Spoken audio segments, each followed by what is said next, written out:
प्रेरणादायक कहानी लक्ष्मण रेखा और मर्यादा। जब भगवान राम और लक्ष्मण वन में माता सीता के साथ निवास कर रहे थे, तब एक दिन रावण ने सीता का हरण करने की योजना बनाई।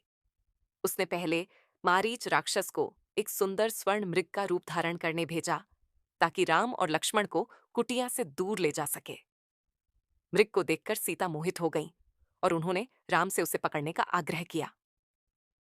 राम मृग के पीछे चले गए और जब मृग हाथ नहीं आया तो उन्होंने उसे बाण से मार दिया।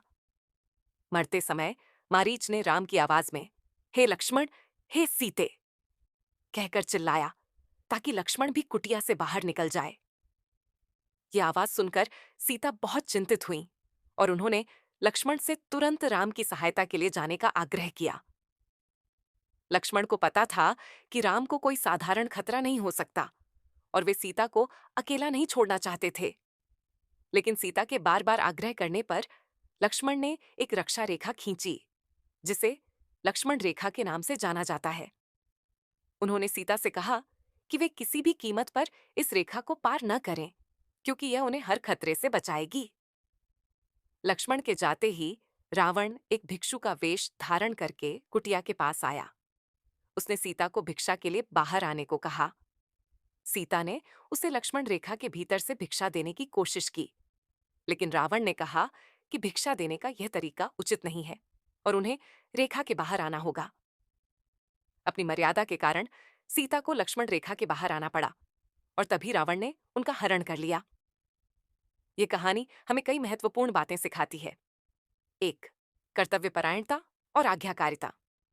लक्ष्मण ने अपने भाई के प्रति अपना कर्तव्य निभाया, लेकिन साथ ही अपनी भाभी की सुरक्षा के लिए एक व्यवस्था भी की।